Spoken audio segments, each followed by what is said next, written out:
আমাকে পোড়াও, কিন্তু কিন্তু আমার সন্তানের তুমি ভালো করো। আমার সন্তান যেন খুশি থাকে, ভালো থাকে, যে কাজে তারা আছে সেই কাজের জন্য তারা যেন সফলতা পায়। আর তুমি তুমি কি করছো? তুমি এখানে এসে খুবই আরামে আরামে দিন পার করছো তো?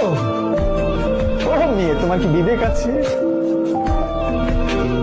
তোমার কি বিবেক আছে? তুমি কি একবারও তাদের এই কন্ট্রিবিউশনটাকে সামনে আনতে পেরেছো? কি বাবাকে ফোন দিতে চাইলা না? বাবার হার্ট অ্যাটাক করবে, ওই অনুভূতি তো আছে যে তোমার নিউজ, খারাপ নিউজ পেলে বাবা হার্ট অ্যাটাক করতে পারে। তাহলে কতটা যন্ত্রণা পেলে একটা মানুষ কলাপস করতে পারে, এই অনুভূতি আছে। কিন্তু নিজেকে সিরিয়াস করা যায় না।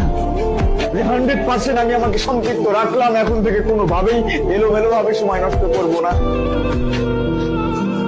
আমি নিজে বিশ্বাস করি, খুব করে বিশ্বাস করি, এখানে সবচেয়ে ভালো শিক্ষক দিলেও সব পেপার গুলো একদম হুবহু করছি, এখান থেকে হবে কোশ্চিন গুলো, এই পেপার গুলো ইনশিওর করলেও বন্ধ করে দেখো বুড়ি, তোমার মা ওই আগুনের দিকে চেয়েছে, মনে মনে ওই প্রার্থনাই করছে, আল্লাহ তোমার কাছে যদি বিনিময় লাগে তাহলে এই আগুনে তুমি আমাকে পোড়াও।